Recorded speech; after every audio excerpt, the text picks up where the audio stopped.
Welcome to Bookaholics, the Paris Institute for Critical Thinking's podcast series dedicated to books. In this series, we introduce you to some recent and relevant books, our own books, and obviously classic books that we just can't stop talking and teaching about.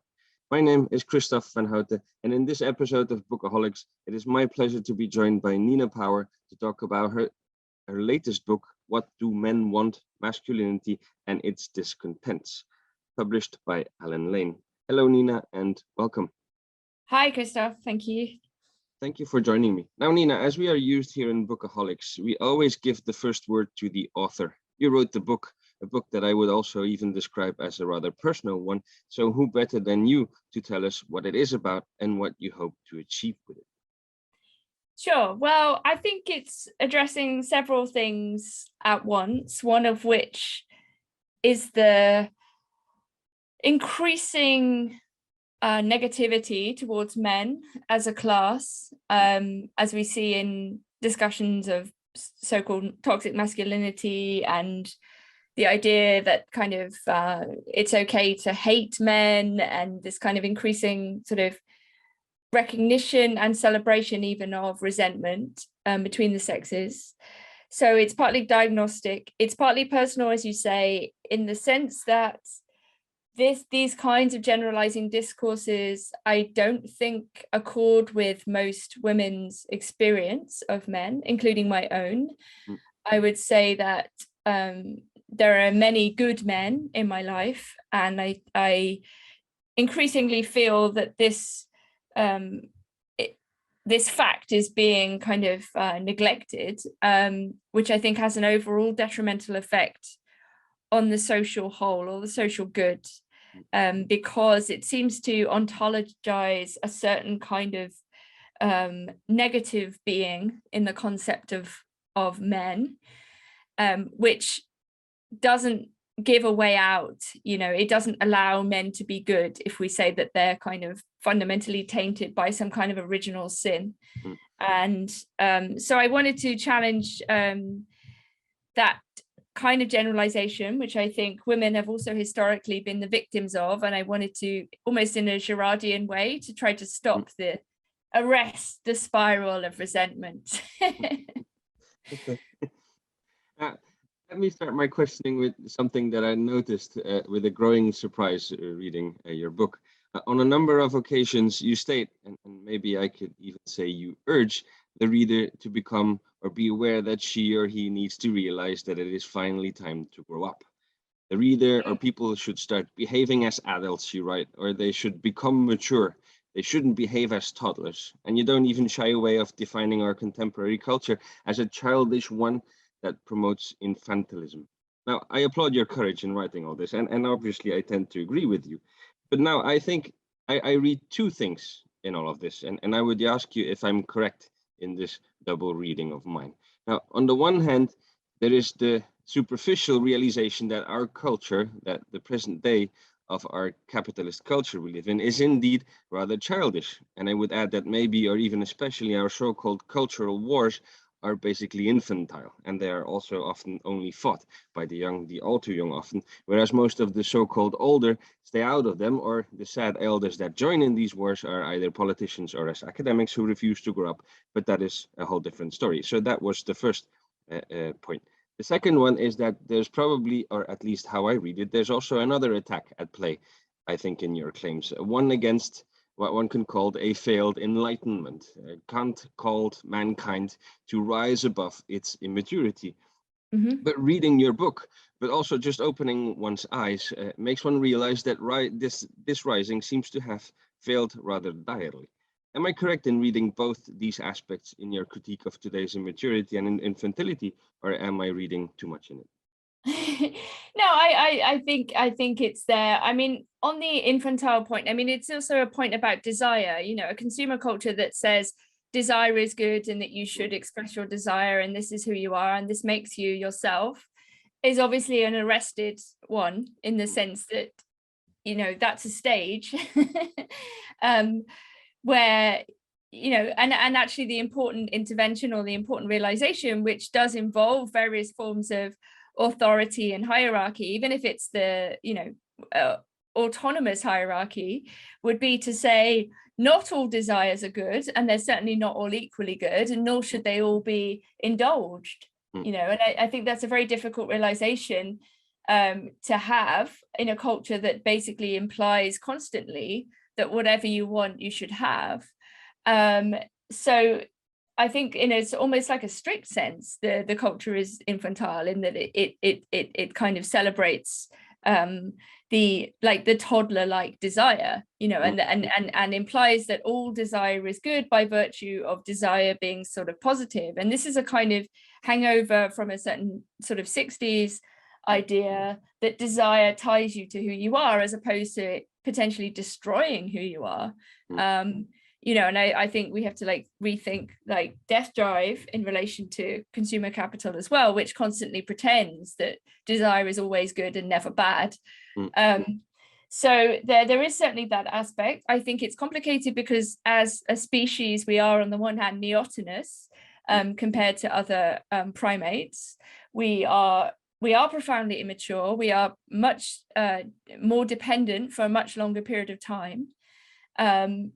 Even though that in practice is split across economic tensions, right? In the sense that human beings are like forced back into work, not to look after their own children.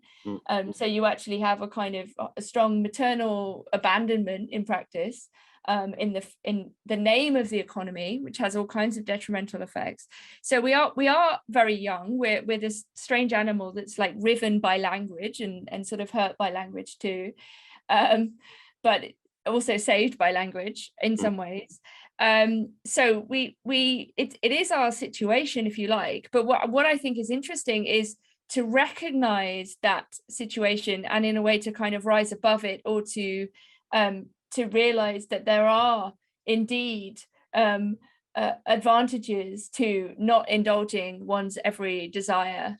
And this is something that we seem to have failed to learn. And if we start believing that what children want, for example, is always right and true, we will our civilization will quickly end. But so the content reading I put in there is probably not present, or at least not consciously. Yeah, I mean, we can talk about that. I mean, I think my book is sort of not enlightenmental in some ways, because one of the things I'm stressing is, in a way, continuity of various forms of virtue, right? Implicitly. So I mean, you could read the book actually as more traditionalist, and I think the Enlightenment in terms of, I mean, it's complicated. I do appreciate what Kant says about self-incurred immaturity, and the fact that we rely on other institutions to tell us what to do and think. And this is a massive problem. Like, I'm very anti-institutional in the Illichian sense, right? Like I'm strongly critical of bureaucracy, institutions, the way in which human beings find themselves becoming cogs and enmeshed in certain kind of viewpoints and behaviors that are in fact antithetical to things like freedom and in the true sense, right? We are absolutely imprisoned in institutions, and this is a serious problem when those institutions become captured by bad ideas, right? Which is always what happens. Yeah. So in that sense, I am on Kant's side. I do think we do need to escape our institution and incurred immaturity. But I also think being an adult, it's like, how do you freely choose duty? I mean, this is a serious problem. We don't even think we have any duties anymore, right? Like duties to our parents, duties to, to each other. So yeah, I mean, we could go through the Enlightenment if you like, but I think I'd probably prefer to avoid the Enlightenment, because I think it's also has been extremely destructive for our conception of nature and our place in nature. Okay, yeah, thanks. You already mentioned the person that I'm going for in my next question, and I think there's an important ghost in your book that needs to be confronted. There's a scholar that you mentioned twice in the beginning of your book, but I think he's extremely important for the comprehension of the totality of it. And I'm talking about Illich, Ivan Illich, and at PICT we like Illich a lot, and so it was a very pleasant encounter to meeting him in your book. Anyway, I think that his theorization of the two watersheds might be, I think, the key to deciphering your book. The first watershed could be described as feminism and the repositioning, the decentering of the figure of the male. But then the second watershed, however, is the one that led us to the current almost absurd blame game of masculinity that you write about. Is my reading of the importance of Illich for your thoughts here correct? And can the theory of the two watersheds indeed clarify the basic theoretical point that you're trying to make? Yes, I think so. I mean, obviously the book is a popular book, right? So it was a difficult question in the sense of how theoretical to be and how theoretical I was like allowed to be, if you see what I mean. Yeah. So it's actually, I would say, much harder to write a popular book or a book that attempts to be popular. Let's be clear, there's a difference between writing a popular book and it in fact being popular. But actually, compared to kind of academic writing or more theoretical writing, I personally think it's much harder to write a popular book, because you're kind of writing for everybody and nobody.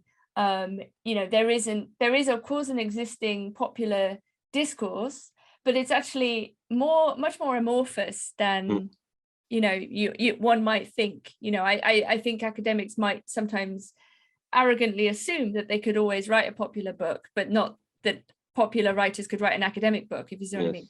Anyway, so on the Illich front, yeah, absolutely. I'm extremely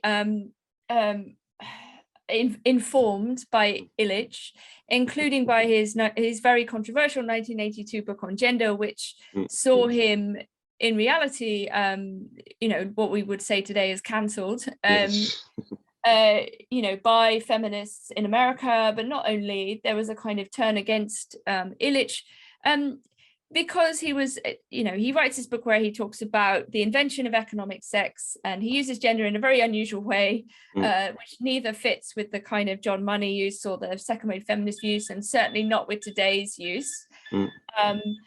So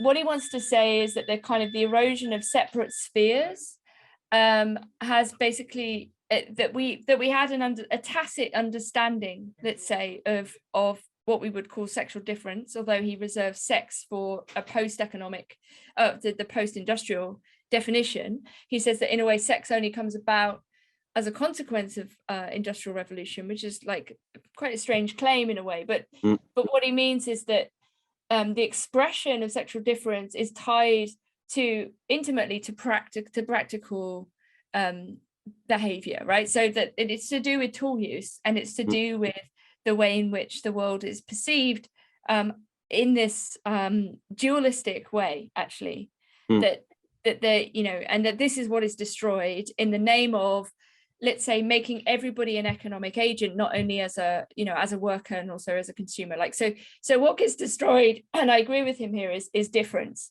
and I think we live in an era that absolutely flattens difference.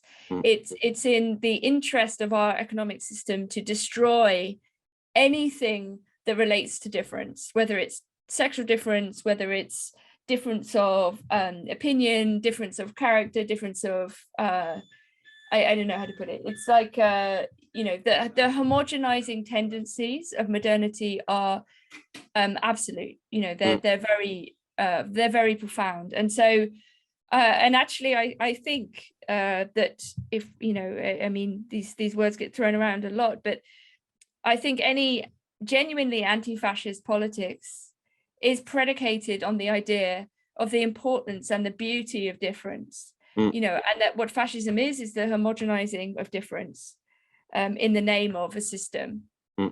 At least this is one, working definition that I would like to use.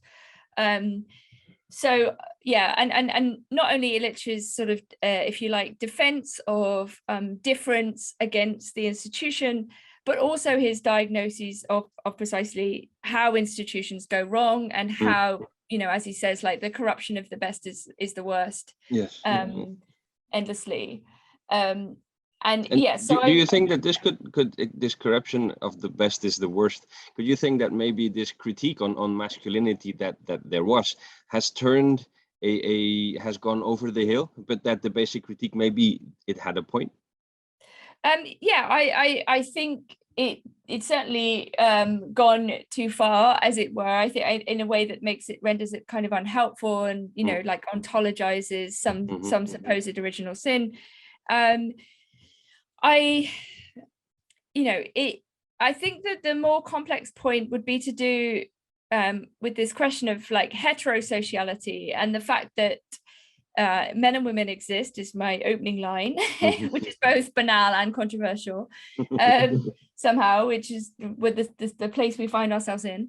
Yes, and how to put it, that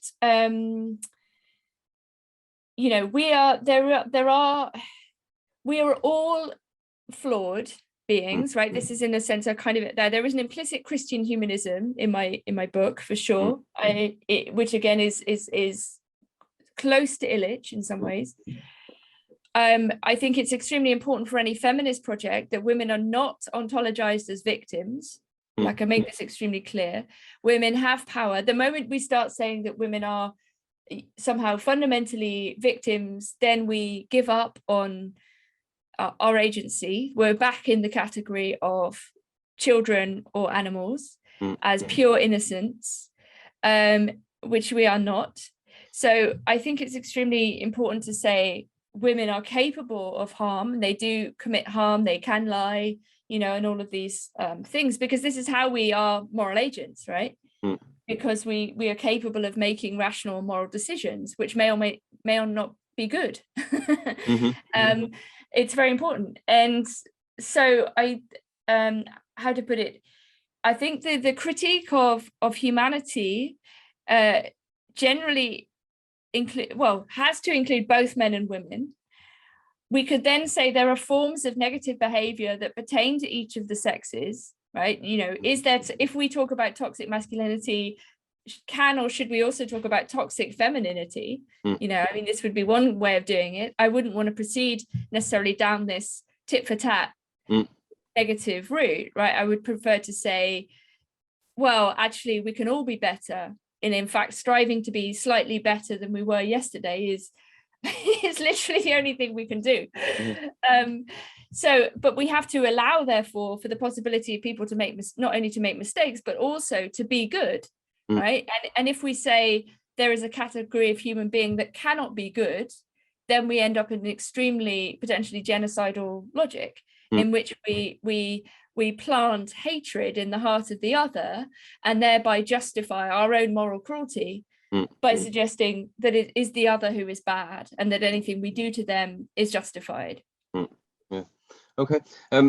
You already anticipated this question as well. Well, the following question as well.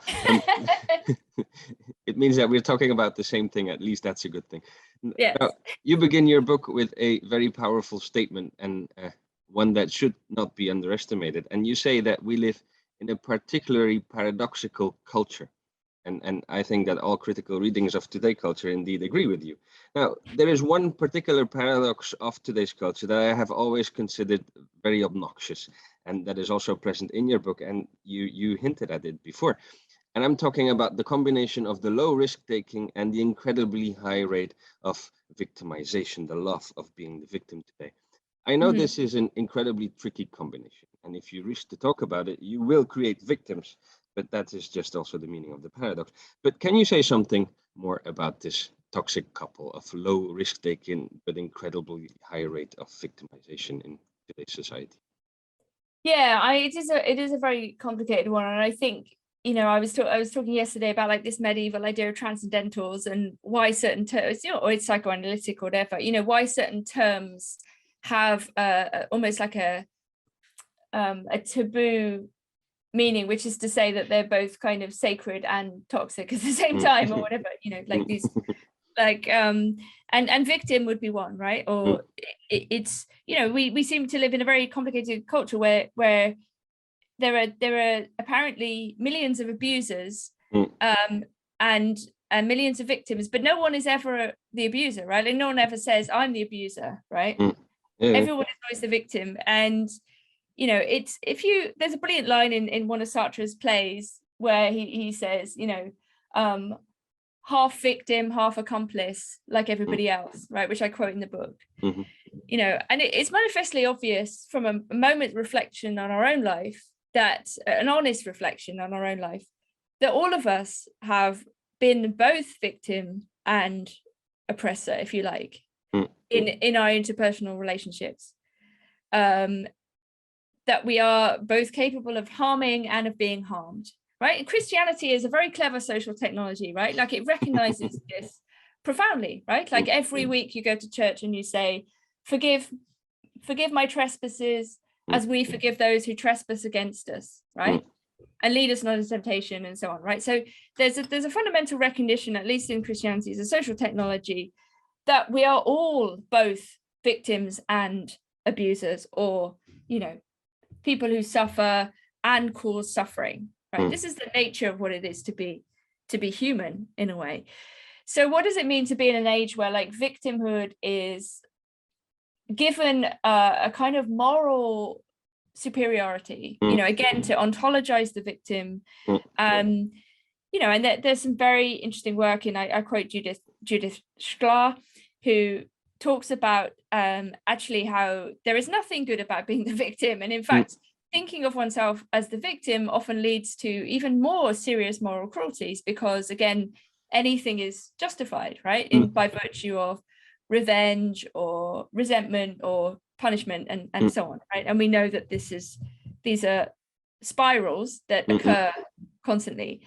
And again, Christianity tries to very cleverly arrest preempt the spiral of violence by the ultimate preemptive sacrifice, you know. So Christ dies in advance for our sins, you know. It's very clever, it's extremely clever.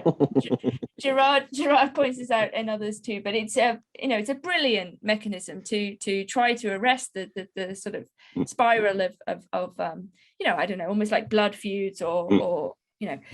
So, you know, now we're in this kind of situation in which, like, the female victim, you know, the female victim of the man is, if you like, a kind of paradigmatic figure, right? And this was sort of raised to great heights in the Me Too discussion. And again, this is a problem for, like, female personhood, you know, because outside of some very, very extreme cases, it's manifestly clear that every time we have a relationship with another human being, there is a seriously high degree of ambiguity and ambivalence, and that many relationships are in fact bad, in the sense that both parties behave negatively towards one another. And that this is, again, just a kind of fact of human social interaction. And I think what we ended up seeing was a lot of retrospective or retroactive redescriptions of relationships as abusive, when what they were was simply mutually bad. You know? And it becomes very complicated also in an era that doesn't really recognize the reality of sexual difference, but at the same time wants to cling on to the idea that somehow men are bad because they're stronger, because they're more violent, because they are, you know, more sexually aggressive, and so on, but at the same time doesn't want to say that there are any differences between the sexes. So you end up with this kind of very this desire for revenge, this kind of you know, which can always be stoked and manipulated. Like, it's a political tactic, of course, right? To you know, Nietzsche diagnoses this perfectly. You know, resentment is a very powerful force, right? You know, politics is basically, how do you manipulate people's resentment and how do you manipulate their desire, you know? So I think, you know, we have to step back whenever there is resentment and say, what is this? You know, where is this coming from? Who is benefiting from it? And what would actually happen if, let's say, the victim, in inverted commas, actually performed whatever act they would like to as an act of revenge, you know. And we all feel revenge, right? We all feel resentment at times, right? Again, this is like a feature of our psychic and social makeup. But it seems clear to me that we have to not only diagnose this and ask who benefits from resentment, and again, what other divisions are being covered up. Like, it's clear that, for example, discussions of class have disappeared in recent years to be replaced by these very divisive discussions around sex, race, gender, and so on, right? It's obvious that the system or the structure itself is not troubled by these discussions. In fact, it uses them opportunistically. So also because it gives a lot of power. So if you have more tinier groups that all aim for power, again, instead of a couple of groups that aim for power and bigger groups, then you obviously it's easier to divide and conquer. Yeah, exactly. I mean, divide and conquer. And also I talk in the book about this idea of a zero-sum game. You know, if your image of the world is one of limited resources, right, in which we're all competing and, you know, there's only a small amount of attention to go around or suffering to go around, whatever, you end up in this kind of actually like devastating arms race for those things. But this is a presupposition which is not true, in fact, you know. And there's probably a very faint battalion aspect of the book, which I couldn't really go into any much detail. But, you know, there are obviously different ways of thinking about economy as such. You know, you can have an excessive economy, you can have an economy of excess in which actually the problem is surplus, not lack, you know. But we are kind of in a way conditioned to think of, let's say, if one group advances somehow socially, then another group must lose, you know, which is the zero-sum model, which I also wanted to sort of get away from. Yeah, thanks. Now, in conclusion, if I get it right, I think the scope of your book is to bring back what is only apparently a paradox, although ironically it seems to be the only real paradox that can be overcome for us today, and that is of bringing back of a serious and a graceful playfulness between the two sexes, because yes, you also want to return to the sexes, as you already said, rather than to stick to the exhausting and exhausted concept of gender, and that overcoming of this retrenchment of stereotypes that disable any form of destabilizing of the oh so comfortable niche identities into which we all cozily have been encapsulated. There indeed still exists, I think, is your main point of the possibility that women and men, women and women, and men, pretty much all of us together can indeed interact and even enjoy each other outside the realm of, sorry for my French, of fucking. And this might be in a serious way, in a playful way, in a sexy way, and in all kinds of respectful and even friendly and friendships ways. Is that correct, my reading? Yes, no, I absolutely, definitely. You know, I think it's interesting to go back to the infantilism discussion. It's like, actually what I'm defending is kind of adult playfulness, right? Yes. But this isn't the play of the child in the same way, right? Like it's a recognition of a capacity, you know, that we can only have paradoxically as adults, you know, in a strange way. It's like, yeah, so and also I think this kind of this graceful playfulness, which I take from Illich, who takes it from Augustine and Aquinas, and you know, this idea of eutropelia is like it's a kind of, I don't know, like a knowing recognition of something like difference without being reduced to something like identity, right? It's like, you know, what it means to play with the fact of who we are, right, is in a way also to kind of to acknowledge that we know who and what we are, but in a way that's kind of lighthearted, you know, that we don't take ourselves too seriously ultimately, you know, because so much of who we are is not chosen apart from anything else, you know. I think some of the identity logic is a sort of desperate attempt to get away from fate, you know. We have a culture that doesn't really have a tragic aspect, you know, that is pure positivity, it's pure transparency, you know, that we cannot bear the idea that we haven't chosen something, you know, but we haven't chosen anything. We didn't choose to be born. We didn't choose our sex. You know, it's like we're like thrown into the world. It is absolutely absurd. You know, the best we can do is maybe to sort of, to respond in a playful way to things that are beyond our control, you know, and to sort of find sort of collective joy in those forms of fate. But this is very far from our culture as it currently stands, you know, with its absolute obsession. I think Han, you know, the philosopher, is fantastic on these, you know, these subjective transformations and the, you know, the limits and the painfulness of positivity and transparency, and, you know, Baudrillard before him. You know,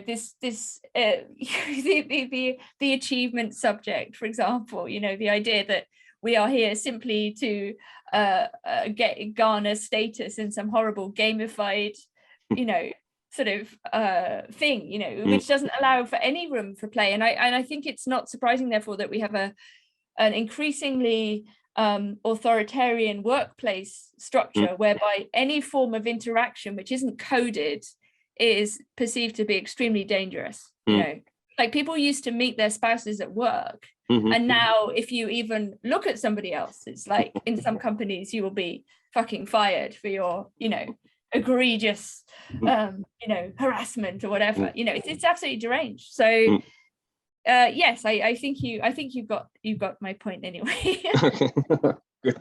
Good for me. Thanks for this lovely conversation, Nina. And for all those who want to have a closer look at Nina's book, it is called What Do Men Want? Masculinity and Its Discontents, published by Alan Lane. So thanks for talking to me, Nina, about your lovely book. No, thank you for your clever questions, Kristof. Thanks also to our listeners for having joined us once again here at PICT Voices. And you, dear listeners, if you like our volunteer work here at PICT, you can now also consider supporting us by becoming an active member of our institution. For more information about how to join PICT, please visit our website.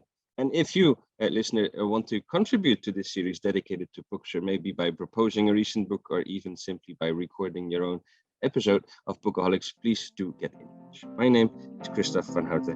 Thank you and bye.